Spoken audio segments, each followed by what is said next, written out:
आता आपल्या आवडत्या मालिकेचे संपूर्ण भाग मालिका प्रसारित झाल्यानंतर लगेचच पाहू शकता फक्त सन नेक्स्ट वर. भारतातील प्रेक्षकांसाठी मोफत सेवा. बाबांनी आता वेदला ताकीद दिली होती की नलीला अजिबात भेटायचं नाही. हा बरोबर. पण काय झालं, तो नलीला भेटला. त्याचा परिणाम काय झाला, पोलीस स्टेशनची पायरी चढावी लागली. त्यामुळे बाबांचा वेदवरचा विश्वास हल्ला असणार. तो विश्वास तू कमवायचास. वेद आणि नली कसे एकमेकांच्या जास्त जवळ येतील ते बघायचं. आई परत तेच, जर ते जवळ आले तर आणखी प्रॉब्लेम्स होतील ना. मग प्रॉब्लेम्स व्हायलाच हवेत ना बाळा. प्रॉब्लेम्स वाढले तरच वेद बाबांच्या नजरेतून उतरेल आणि तू अजून वर येशील.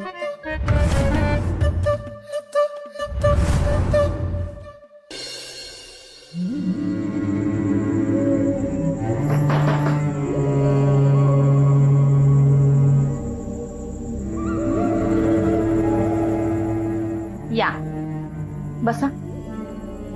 माझ्याच घरी मला बसायला सांगतेस.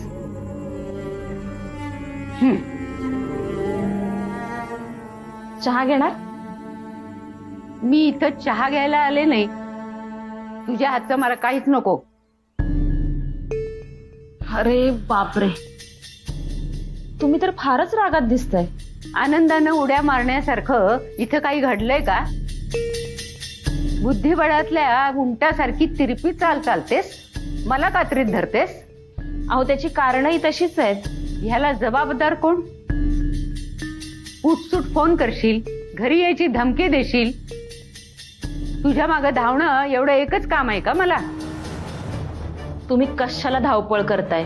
मी म्हणाले होते ना मी येते घरी म्हणून. घरी येण्याचं कारण काय? कोण तू? तुझं आणि माझ्या मुलाचं जे काय प्रकरण आहे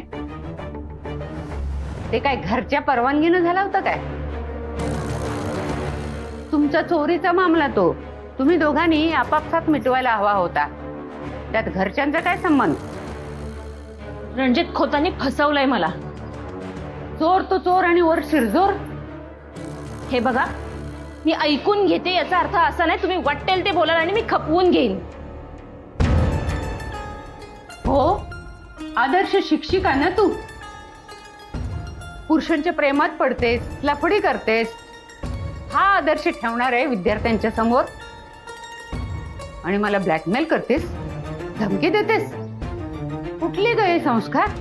अच्छा, म्हणजे तुमचा मुलगा जे काही वागतोय ते तुम्हाला योग्य वाटतंय?